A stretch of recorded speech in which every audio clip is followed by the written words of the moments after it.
Perfume ഇൻഡസ്ട്രിയിൽ പ്രധാനമായിട്ടും ഉപയോഗിക്കുന്ന സിന്തറ്റിക് അറോമാറ്റിക് കെമിക്കൽസിനെ കുറിച്ച് ഇന്നലെ ഞാൻ പറയുകയുണ്ടായി. അതിൽ ഏറ്റവും പുരാതനമായ ഒരു സിന്തറ്റിക് കെമിക്കലാണ് ബെൻസൈൽ അസറ്റേറ്റ്. 1885 അത് കണ്ടുപിടിച്ചത്. ബെൻസൈൽ അസറ്റേറ്റ് യഥാർത്ഥത്തിൽ പ്രകൃതിയിൽ തന്നെ നാച്ചുറലായിട്ട് കാണപ്പെടുന്ന ഒരു കെമിക്കലാണ്. ജാസ്മിൻ പോലെ, ഇലാങ് ഗാർഡനിയ പോലെയുള്ള പൂക്കളിൽ, അതുപോലെ തന്നെ പ്ലാന്റ്സിലും ഈ കെമിക്കൽ നാച്ചുറലായിട്ട് തന്നെ കാണപ്പെടുന്ന ഒന്നാണ്. ഈ കെമിക്കലിൻ്റെ ക്യാരക്ടർ എന്ന് പറയുന്നത് സ്വീറ്റ് ആയിട്ടുള്ള ഫ്ലോറൽ ആൻഡ് ഫ്രൂട്ടി ക്യാരക്ടറാണ്. ഇത് കൂടുതലും റിസംബിൾ ചെയ്യുന്നത് Jasmine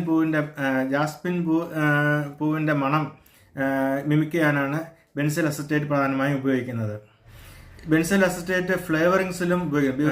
food and ബേവറേജസിലും ഫ്ലേവറായിട്ട് benzyl acetate ഉപയോഗിക്കുന്നുണ്ട്. പ്രധാനമായും ഫ്രൂട്ടി നോട്ട്സും അതുപോലെ ഫ്ലോറൽ നോട്ട്സ് കൊണ്ടുവരാൻ വേണ്ടിയിട്ട് ബെൻസൈൽ അസറ്റേറ്റ് ഫുഡ് ആൻഡ് ബേവറേജസിലും ഉപയോഗിക്കുന്നുണ്ട്.